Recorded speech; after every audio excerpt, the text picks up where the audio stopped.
Welcome back. This one's about women. Specifically, the ones who lived through centuries of superstition, silence and suspicion, and left almost nothing behind. If you know of any stranger customs from your country's past, the comment section is open. Subscribing helps. So does pressing the thing that looks like a bell. Now, medieval womanhood. Medieval women show up when something goes wrong, in death rolls, in fines, in lists of items passed from one man to another. They're named when married, widowed, or buried, but rarely in between. Most didn't write. Most weren't written about. What survives are rules, not lives. Instructions for what they were allowed to wear, what they were forbidden to touch, what should be done if they gave birth in a ditch, cursed a priest, or wore red on a Thursday. Some were punished for speaking in church, others for breastfeeding in public, or for not breastfeeding at all. They were taxed separately, blessed separately, buried with fewer possessions and less ceremony. A few became saints, a few were queens, but most were anonymous, and their suffering was so common it wasn't even recorded. Menstruation was treated as a public concern, not a milestone, a warning. Medical texts described it as toxic excess. Clergy called it unclean. Women were told not to handle food, not to share beds, not to enter the nave while bleeding. In some regions they kept outside the household. Folk belief held that their presence could turn milk sour or bread flat. Remedies included roasted toads, salt compresses, and ash mixed with wine. It wasn't seen as natural. It was seen as dangerous. In medieval medicine, menstruation wasn't treated as a regular part of life. It was considered pathological. Medical authorities believed it was the body's attempt to purge itself of excess blood, heat, or humours. If the flow was too light, it meant the corruption was being stored. If it was too heavy, it meant the system had failed to balance itself. Either condition required treatment, often by bleeding the patient further. Women were regularly bled from the ankle, the back of the knee, or just behind the ears. In some cases, leeches were applied. The logic was simple. If something was out of balance, drain it. Textbooks, when they mentioned menstruation at all, described it in vague moral terms. It was linked to melancholy, hysteria, or spiritual impurity. The preferred treatment was not always medical. Women were told to pray more, to fast, to avoid public speaking. One manuscript warned that reciting scripture during bleeding could cause the words to decay in the mouth. Others advised rest, confinement, or silence. The condition was physical, but the response was social. Entire communities were trained to notice and to correct. Household remedies varied by region. In northern England, women were given burnt linen scrapings mixed with ale. In parts of Germany, wine boiled with wormwood and cloves was taken at dawn before speaking to anyone. In southern Italy, a popular method involved sitting on heated stones while chewing basil and black pepper. In all cases, the goal was to regulate the flow, not relieve discomfort. Pain was either ignored or treated as moral cleansing. There was little interest in comfort, only order. Superstition filled the gaps where medicine failed. In some areas, a menstruating woman was forbidden from entering a brewery, for fear the ale would sour. In others, she was kept from making butter, as her presence was believed to curdle the milk. A woman who bled out of season might be suspected of sin. If she bled too long, she could be accused of witchcraft. The church offered limited guidance. Some priests considered menstrual bleeding a punishment. Others ignored it entirely. A few condemned it as an invention of female imagination. None admitted ignorance. Occasionally, relics were used as cures. In convents, girdles blessed with saints' names were tied around the waist and left on for days. Dried toads were ground into powder and swallowed in wine. Goose fat was smeared across the stomach. Wax pellets were inserted and left overnight. Every remedy came with a warning. Every substance was said to have failed someone before. There were no clinical trials, only stories. Most of these practices disappeared without formal rejection. They faded as midwives lost authority, and university-trained doctors took over. But the belief remained. Menstruation was a condition, something to endure, something to manage, and if necessary, something to fix with bloodletting, ash or silence. Marriage for most medieval women was not a matter of preference. It was a matter of contract. Families arranged matches based on land, livestock, or reputation. A daughter might be promised before she turned 12. In some regions, girls were married at 10, then sent to live with relatives until their bodies were considered ready. The church technically forbade consummation before puberty, but enforcement was vague and prosecution rare. The important thing was the agreement, not the experience. A woman brought value to the table, but it wasn't her own. Dowries were often calculated in bolts of cloth, silver spoons, milk cows, or grain rights. One widow's dowry included a barn and half a vineyard. Another girl was traded for a cured ox and a place at court. Some contracts included a clause that returned the dowry to the father if the girl died within a year. It was known as the warranty clause. In many towns it was standard. Once the terms were settled, the ceremony was binding. A handfasting, a blessing, or just public consent could qualify. In rural areas, witnesses mattered more than priests. Rings were optional. Property transfers were not. The bride's consent was technically required, but easily bypassed. A nod, a silence, a refusal ignored. Canon law said yes must be free. Local law said yes must be heard by a man in charge. After marriage, everything she owned became her husband's. Her clothes, her tools, any inheritance. In return, he was expected to provide food, protection, and a place in society. Failure to do so wasn't considered grounds for annulment. Abuse, abandonment, or impotence might qualify if the right people were convinced, but most women had no legal standing to bring a case, and few had the money to try. Marriage was often the only path to legitimacy. Unmarried women paid higher taxes, had fewer rights, and were more likely to be fined for moral offences. Even widows were expected to remarry quickly, preferably within a year. The idea of personal fulfillment or emotional compatibility was not part of the framework. Marriage was a transaction, one family's loss, another family's gain, and the woman was the item being moved.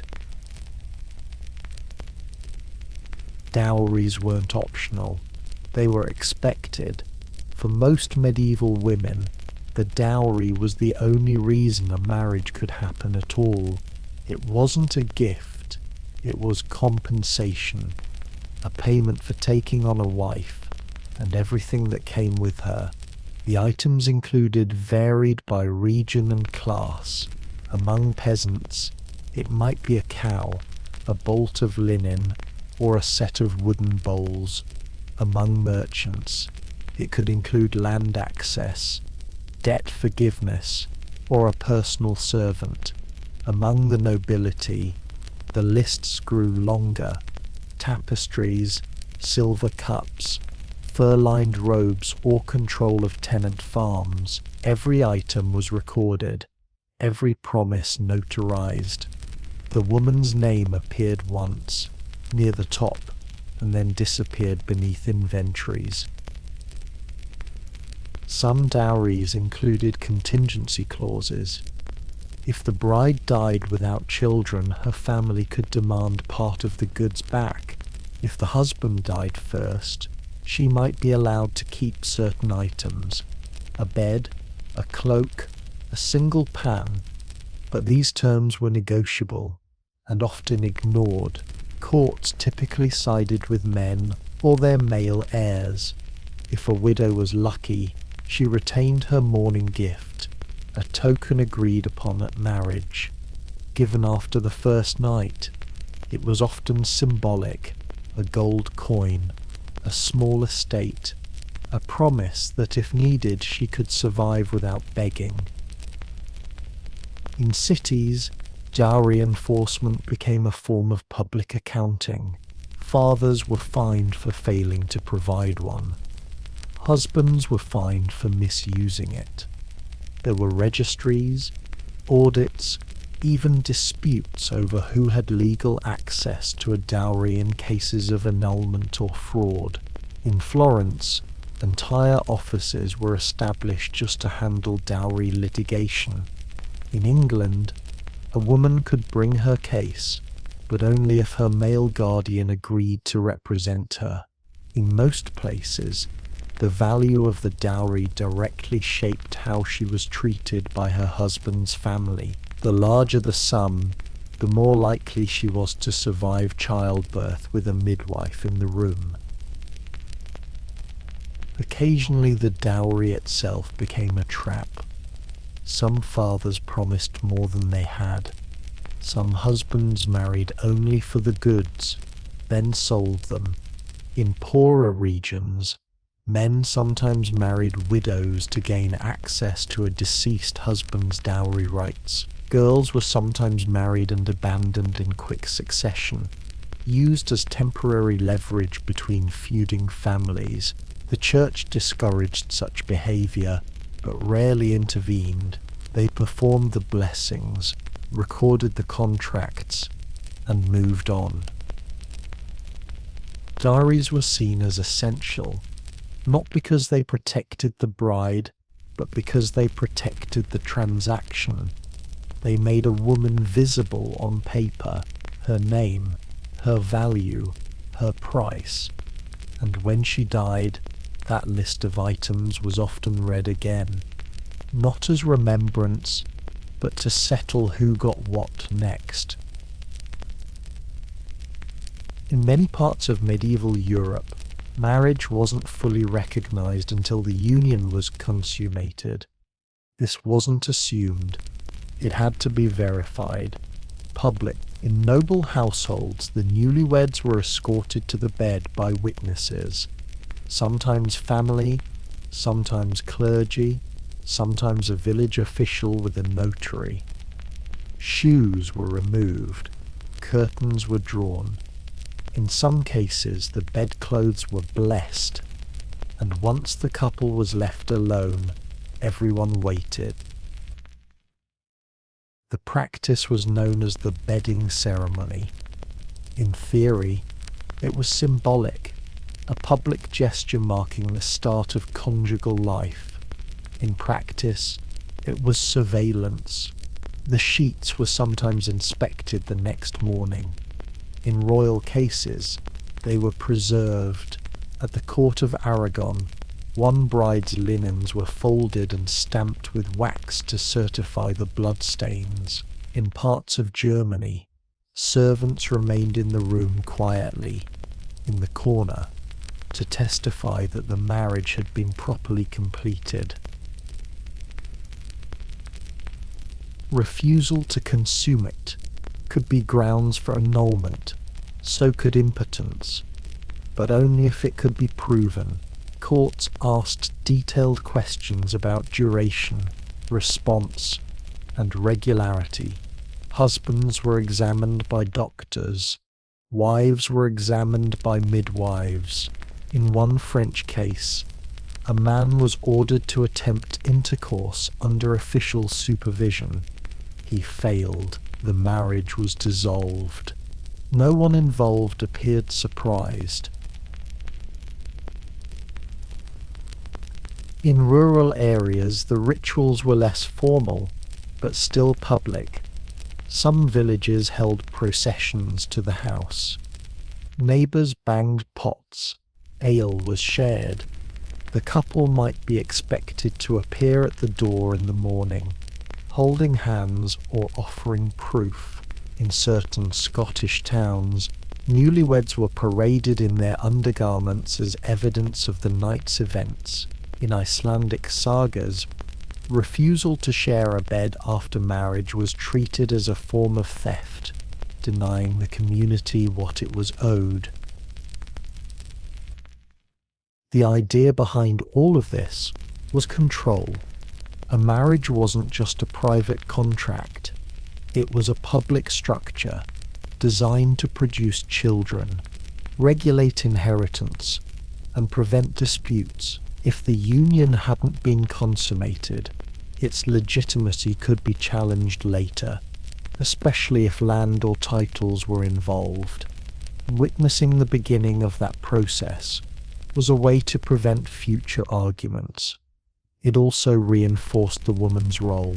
She was not just expected to agree, she was expected to perform, and once she had, she belonged to the household she had entered.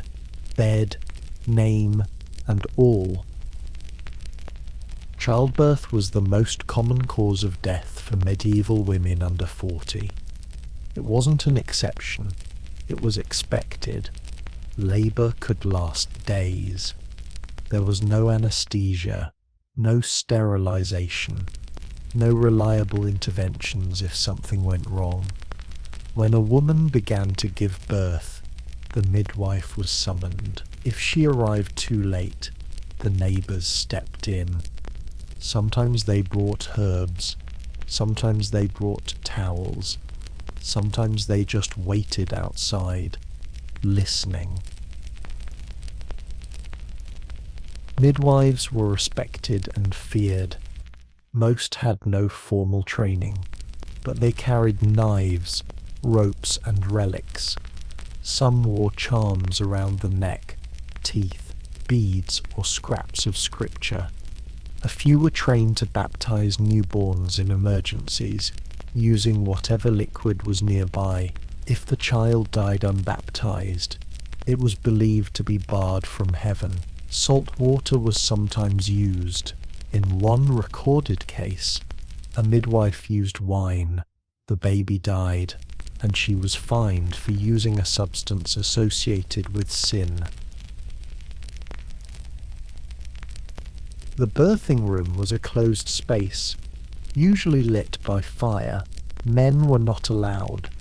Curtains were drawn, windows shuttered. Women laboured upright, on stools or chairs with a hole cut out. They gripped ropes from the ceiling, or the arms of another woman. Candles were placed in corners to keep spirits away. Prayers were whispered. When the pain grew worse, it was seen as a sign of Eve's punishment. Pain in childbearing as a price for original sin. Some priests offered absolution before delivery. Others refused. If the baby was stuck, tools were used. Hooks, forceps, a sharp blade, if necessary. Sometimes the child was removed in pieces. If the mother died, her body was sometimes cut open in an attempt to save the baby. This was rare and rarely successful, but it was attempted often enough that manuals included diagrams. Most women who died in childbirth were buried with their infants beside them. In wealthier households, they were buried separately, one inside the churchyard, the other just outside the wall. Survival depended on luck, status, and location. Some towns had trained midwives appointed by the parish. Others relied on whoever lived closest. In rural areas, birth might happen in the field or by the hearth with only an old woman and a knife. There were no guarantees, but the expectations remained. A woman was expected to give birth, to survive it, and to do it again.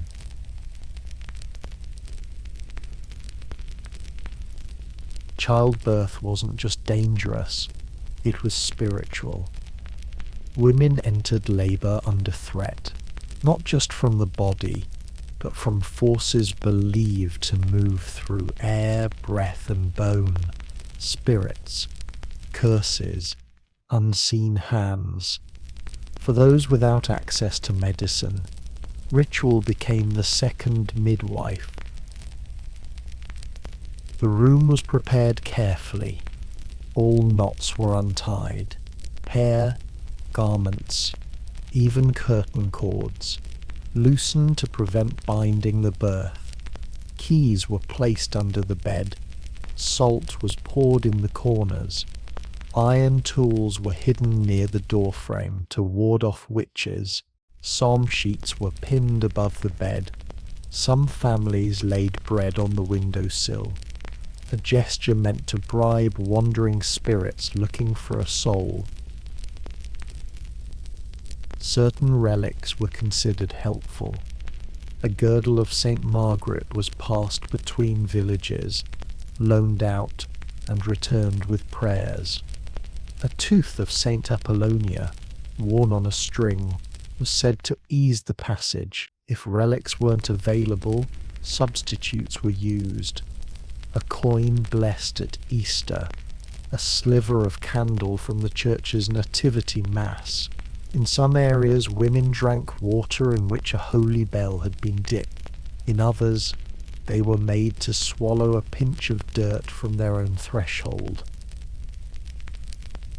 Superstition extended to timing. Deliveries during eclipses were feared. So were births that began during storms. Babies born at dusk were considered vulnerable. Those born on certain saints' days were seen as marked, either blessed or doomed. If a woman cried out the wrong name during labour, it was thought to invite that soul into the child. If she spoke ill of someone, the baby might take on their features. The mother's body was treated as both sacred and unstable. If the afterbirth was delayed, it was sometimes buried beneath the hearth to protect the household. If the cord was too short, it was believed to be punishment for past sin. In some cases, the mother was made to confess mid-labour, just in case. One surviving record describes a woman tied to a chair, praying in Latin while her sister fed her broth between contractions. When a birth ended badly, explanations were ready. It was the weather, the midwife, the lack of relics, the father's sins, or the mother's, a missing charm, a broken oath, a silence kept too long. These weren't myths told after the fact. They were tools, shared, repeated, passed down like any other knowledge, because even when the outcome couldn't be controlled, the ritual still could. After giving birth, a woman was considered impure, not just physically, spiritually. The bleeding marked her as unfit to enter the church, take communion, or stand beside the altar. Until she was purified, she was excluded. This exclusion had a name: churching, a ritual meant to reintroduce her to the religious community once she was no longer a risk. The churching ceremony varied by location, but the idea remained the same. The woman would present herself at the entrance of the church, often 40 days after delivery. She was met by a priest, blessed with holy water, and led inside with a short prayer of thanksgiving. In some areas, she was required to kneel. In others, to walk barefoot. In rare cases, she was sprinkled with ashes. It was not a joyful event. It was a formality, a reminder of her status and the conditions for her return. Some saw it as protection, others as punishment. Until churching, a woman could be denied access to parish gatherings, family baptisms, even burial rites if she died. In a few documented cases, women who attempted to attend Mass before being churched were escorted out. One chronicler describes a woman dragged from the nave by her sleeve, while others watched in silence. The priest resumed the service without comment. Churching was sometimes linked to original sin. The blood of childbirth was considered a reminder of Eve's transgression, even though the woman had fulfilled her duty, bearing children. She had done so in pain, in blood, and without ritual cleanliness. The rite of churching was not for the child.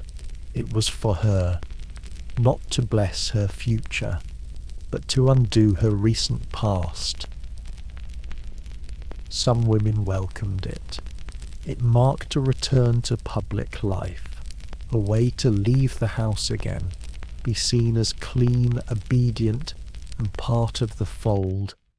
Others endured it quietly. A few resisted. In parts of Scandinavia, records show women who delayed the ritual for months or refused it entirely. They were not excommunicated, but they were remembered. Their names appear with a note, "Not churched." The ritual faded slowly. In Protestant regions, it was stripped of its implications and reframed as thanksgiving. In Catholic areas, it continued well into the 20th century, often renamed, often softened, but the message remained. A woman who gave birth had crossed a boundary and needed permission to return. Medieval law was not written for women.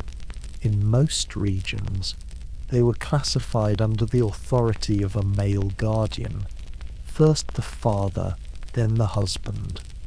If neither existed, a brother or uncle might serve. A woman without a guardian was considered vulnerable, suspect, or in some cases, legally invisible.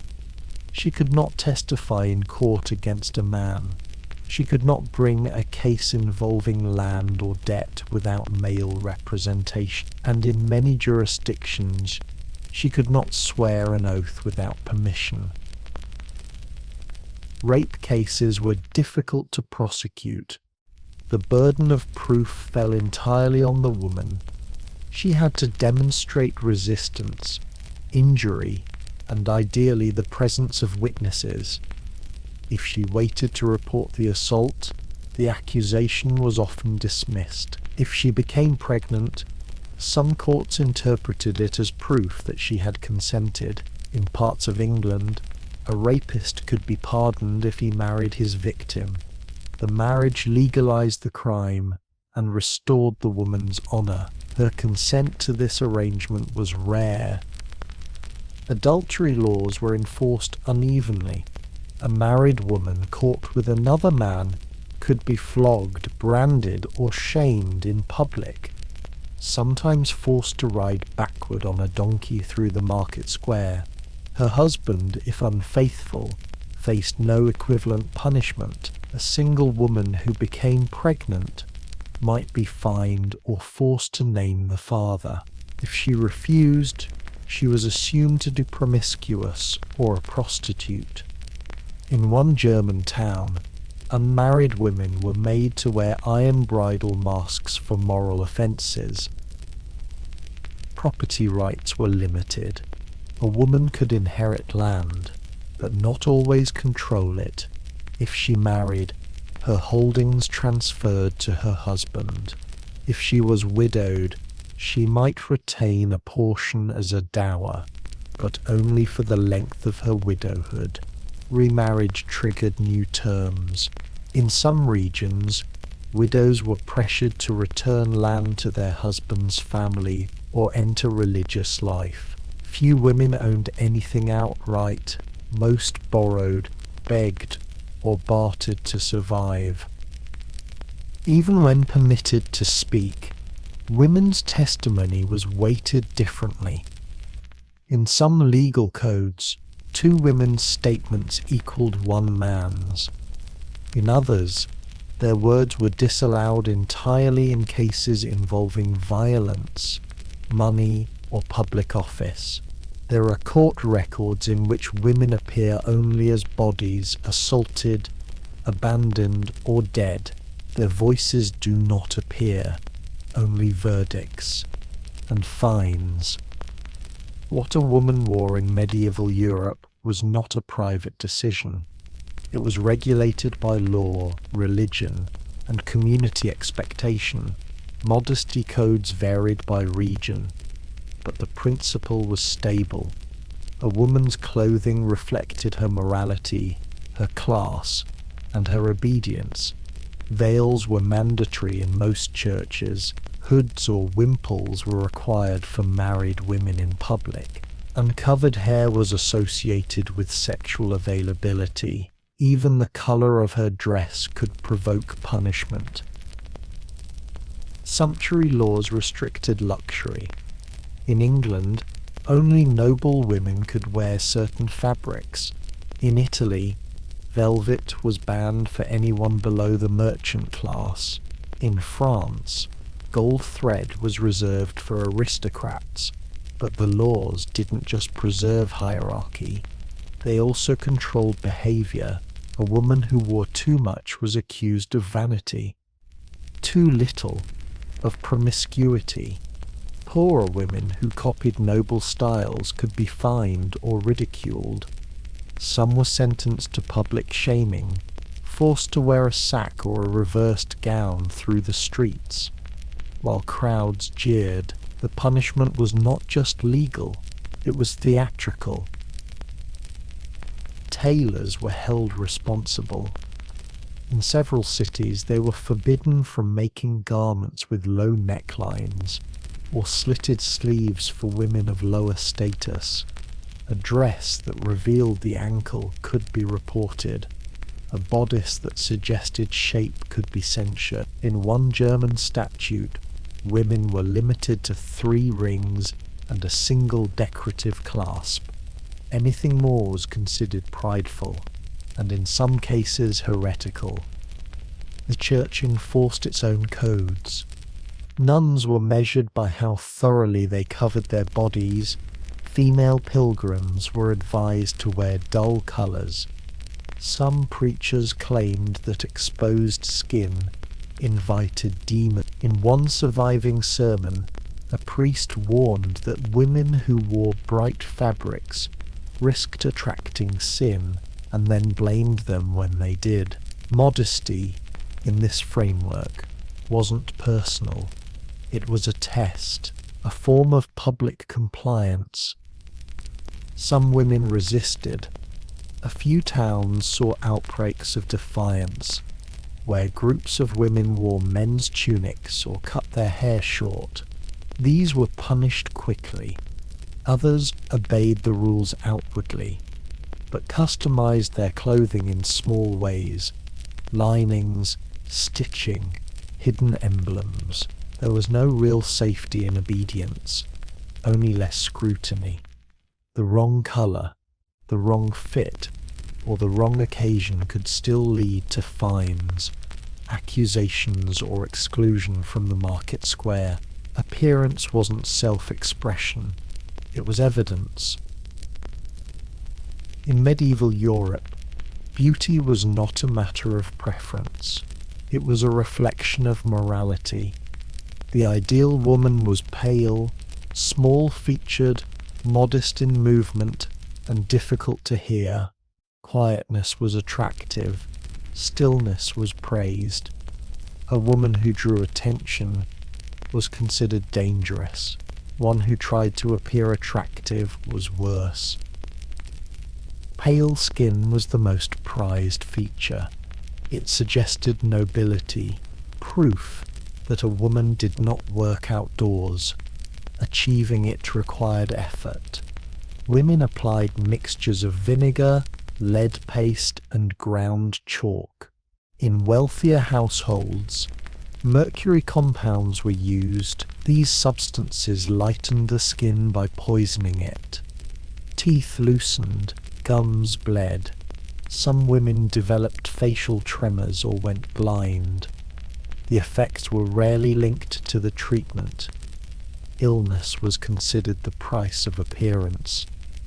Hairlines were raised deliberately. The high forehead was seen as elegant, a sign of spiritual refinement. Women plucked the front of their scalps daily to maintain the look. Eyebrows were removed entirely. In some areas, eyelashes too. The ideal face was smooth and vacant. Cosmetics were frowned upon by the church, but tolerated when used to conceal illness or grief. Rouge was acceptable at funerals, not at feasts. Body shape was controlled with linen. Girls from noble families were sometimes bound at the chest to suppress development. This was considered graceful. A large bust was associated with wet nurses or lower-class women. Corsetry did not yet exist, but cloth wrapping achieved similar effects. There are records of young girls who fainted during prayer, unable to breathe in their bindings. They were revived, adjusted, and returned to kneeling. Hair was expected to be long, but hidden. Only unmarried girls were allowed to display it openly. Even then it was often braided or covered. Red hair was both admired and feared. In some texts, it was associated with lust, sorcery, or moral weakness. Women with unusual colouring were told to cover their heads more thoroughly, especially during Mass. A widow seen with uncovered hair risked being called a temptress, even in mourning. Beauty was not about self-expression. It was a warning system. A woman's appearance had to indicate her rank, her virtue, and her willingness to conform. If she was too attractive, she risked punishment. If she was not attractive enough, she risked dismissal. Suffering was expected. Vanity was condemned, and there was no clear point at which one became the other.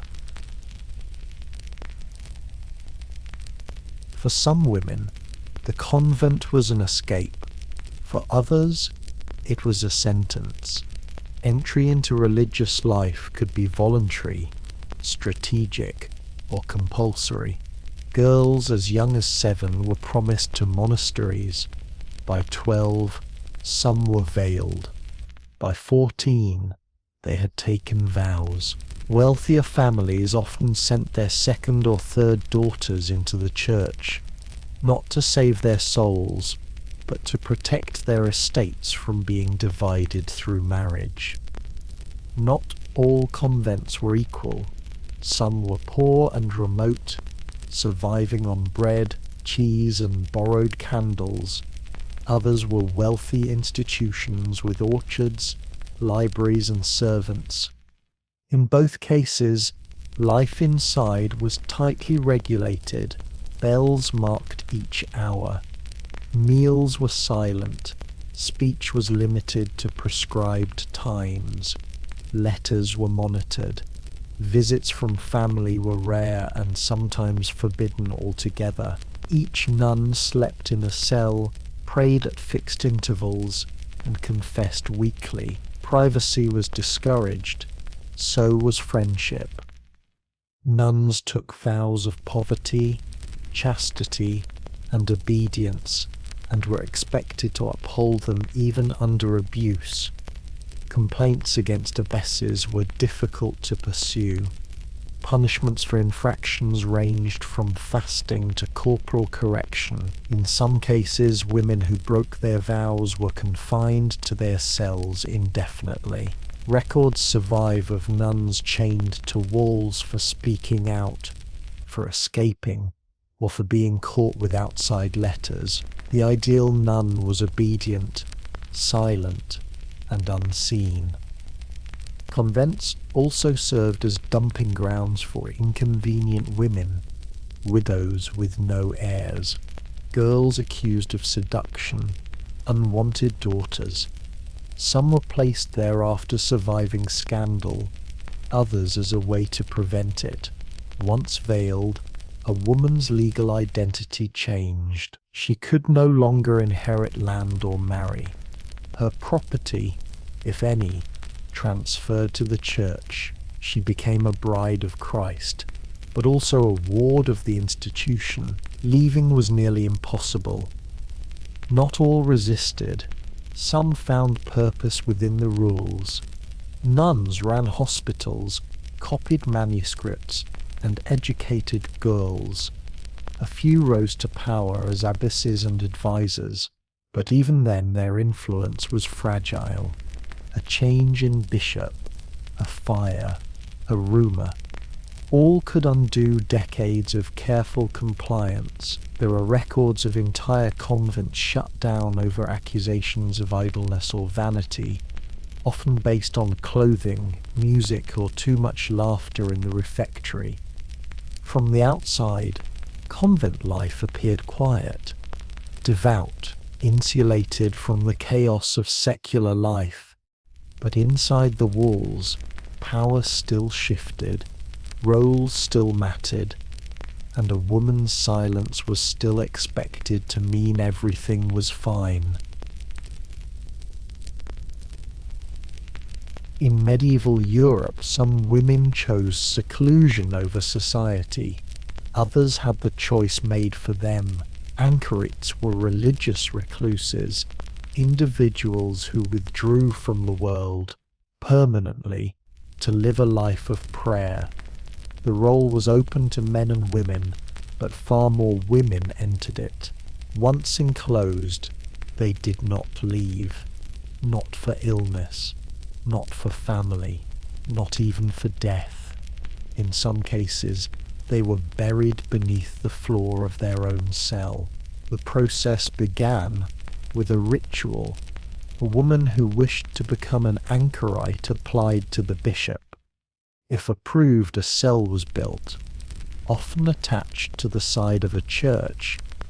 During the ceremony, the woman entered barefoot, wearing funeral robes. Psalms were sung. The door was sealed behind her, sometimes with stone or iron. It was meant to be a burial of the living, a spiritual tomb. Inside the cell, life was simple. One window opened into the church, so the anchorite could hear Mass. Another opened to the outside world, through which she received food, passed out letters, or gave spiritual advice. Some cells were large enough for a bed, a crucifix, and a small garden. Others were no larger than a pantry. The anchorite was expected to pray continuously, to fast, to reject vanity, to embrace solitude as a higher calling. Some women volunteered. They believed it brought them closer to God. Others were placed there by families eager to avoid dowries or scandal.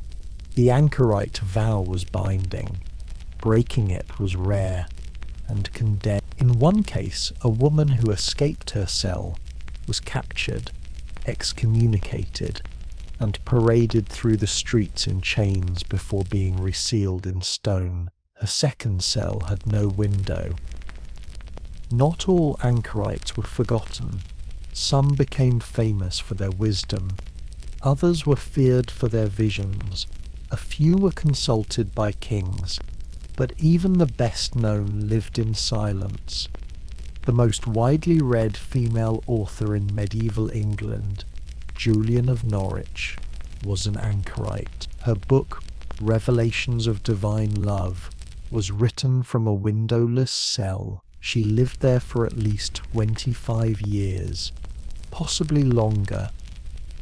To modern eyes, it resembles imprisonment, but to those inside, it was framed as elevation. Isolation became proof of purity. The world was temptation, and a sealed cell was the only way to escape it. Medieval women worked constantly. They spun wool, brewed ale, carried water, raised animals, and kept fires burning through the night. They threshed grain, dried herbs, salted meat, and made soap from ashes and fat. They managed households, cared for children, and often other people's children as well. In towns, they stitched linens, scraped hides, and sold fish at market. In villages, they walked miles to mill grain or gather firewood. Their labour was not supplemental, it was survival. Guilds existed, but rarely admitted women. In some cities, a widow could inherit her husband's right trade, but only until she remarried.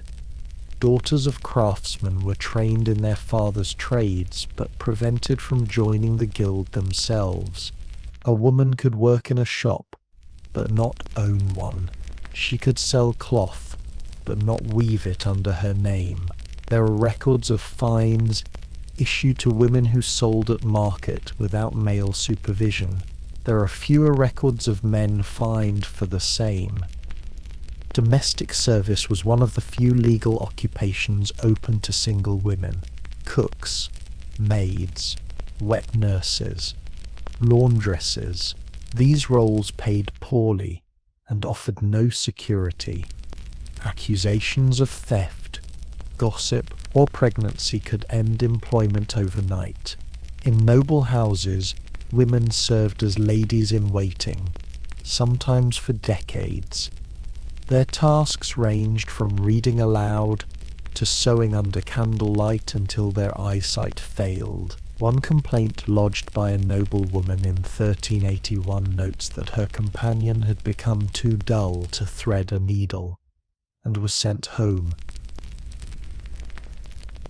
Work outside the home came with scrutiny. Allies were watched closely. If their product soured or measured short, they could be pilloried. One woman in York was dragged through the streets for selling weak beer. Another was fined for selling bread that weighed less than advertised. Midwives too were monitored, expected to assist, but not speak. If a birth went poorly, they were blamed. If it went too well, they were suspected of magic. Despite their labour, women rarely appeared in account books or tax rolls. When they did, they were listed as wife of or widow of. Their work had no official title, only consequence. If they stopped, the household collapsed. If they succeeded, it was assumed to be luck or the effort of someone else. They were not idle, they were not invisible, but for most of medieval history, women's labour was known by what it made and not by who made it. Widows were vulnerable. They had no husband to defend them, no father to speak on their behalf. no dowry left to offer. In some towns they were granted a small allowance. In others they were expected to remarry within a year or leave. A widow who chose to remain alone, especially one who owned property or practiced healing, became a risk not to the law but to the neighbours. Older women who lived alone were watched carefully. If they gathered herbs, they were called meddlers. If they kept cats, they were called strange. If they spoke too loudly or too little, they became suspicious. Most had no training, only memory, past recipes, whispered cures, the names of plants, and when to pick them. A poultice made wrong, a fever that didn't break, a child who died anyway. These were enough to bring an accusation. In England, the first wave of witch trials began in the 15th century. Most of the at use were women. Many were widows, herbalists, or midwives. Accusations were often personal. A grudge, a rumour, a bad harvest blamed on a passing glance. Evidence was gathered through confession, which was usually extracted under threat or torture. Marks were inspected. Animals were killed. Neighbours testified. The pattern repeated across regions. A woman survived outside the usual system. Something went wrong nearby. She was blamed. Witchcraft was not just superstition. It was administration. Trials generated fines, confiscated property, public punishments that reinforced authority. The church alternated between condemning and ignoring local beliefs. Some bishops issued manuals for identifying witches. Others claimed it was all imagination. But the trials continued, and they nearly always targeted the same kind of woman: older, poor, alone. Being a widow was not enough, but it helped. Widowhood meant independence, land in her name, a locked door, a fire that burned late into the night, no one to explain where she went or why. In some places, being childless made it worse. If no one would bury her, no one would defend her. Records show women tried for stealing milk, causing miscarriages, and speaking Latin near a well. Not all were executed. Some were fined, shamed, or expelled. Others were found innocent but left anyway. Once accused, suspicion lingered. They might change villages, or take on silence as protection. Few left writings. Most were buried without markers. But the accusation alone was a kind of sentence, and the profile became familiar. A woman with knowledge, with no husband, and with no one to stop it. Death did not end the rules. For medieval women, the conditions of burial depended on location, reputation, and what remained of their household's resources. Burial inside the church was rare and expensive. Most were interred in consecrated ground, but only if deemed worthy. Dying in childbirth sometimes helped. Dying unmarried sometimes didn't. Certain women were buried face down. The practice appears in multiple regions and spans several centuries. Archaeologists suggest it may have been used to contain spirits, shame the deceased, or prevent her from returning. Some graves include stones placed on the chest or limbs. Others feature nails through the shroud or bindings around the legs. These were not common, but they were deliberate. Women accused of witchcraft, blasphemy, or immorality could be excluded from proper rites. Some were buried at crossroads, outside town limits, or in ditches behind the chapel. One record from a 14th century parish in Brittany lists a woman of suspicion buried beneath the animal pens. No explanation, just a note. In another case, a midwife who died during a birth was denied burial in the parish cemetery. The child had lived, the mother had not, but the priest blamed her methods. Clothing mattered. Modesty applied even after death. Women were wrapped in simple shrouds or repurposed linens. Some were buried in wedding dresses, a gesture of purity or an unresolved vow. Feet were covered, hair was tied. In one account, a woman's body was reburied after it was discovered her ankles had not been properly wrapped. The priest declared it an invitation to sin. The grave was resealed. Grave goods were minimal: a rosary, a ring, occasionally a lock of hair from a child. Wealthier women might be buried with a book or a girdle charm, but most had nothing. No marker, no name, just a row in the records. Wife of, daughter of, or woman unknown. A handful were remembered through legend. A few became saints, but most were known only by the care taken to hide them or to keep them still. Burial was meant to bring peace. For many, it also brought judgment. The final act of containment, quiet, covered, and placed somewhere the living didn't have to look. Most medieval women did not leave letters. They didn't keep diaries. They didn't sign books or own ledgers. Their names appear in tax rolls, marriage contracts, and church fines, but rarely anywhere else. Historians rely on receipts, burial orders, court testimony, and the occasional rebuke in a priest's notebook. The information exists, but it speaks for someone else. Women were recorded when they disrupted something, when they inherited, unexpectedly, when they were excommunicated, when their behavior embarrassed a man with standing.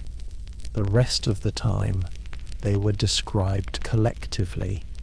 Wives, daughters, maidservants. Even in tragedy, their individual names were often left out. One entry from a 13th century English register lists woman burned for heresy. No location, no age, no explanation. What we know comes from the margins. Legal codes, medical texts, clothing bans, religious prescriptions, all designed to manage women's presence. What they could wear, where they could walk, what they were allowed to touch, to say, to own. Their absence from the central narrative wasn't accidental. It was design, preservation focused on the visible, the powerful, the male. There were exceptions, mystics, queens, a handful of poets, but even they were shaped by editors, translators, confessors, and scribes. Their voices reached us through filters, their lives turned into examples. The rest lived and died without documentation. No portraits, no epitaphs, only the remains of the systems that surrounded them. And that's what survives, not memory, not identity, just the rules.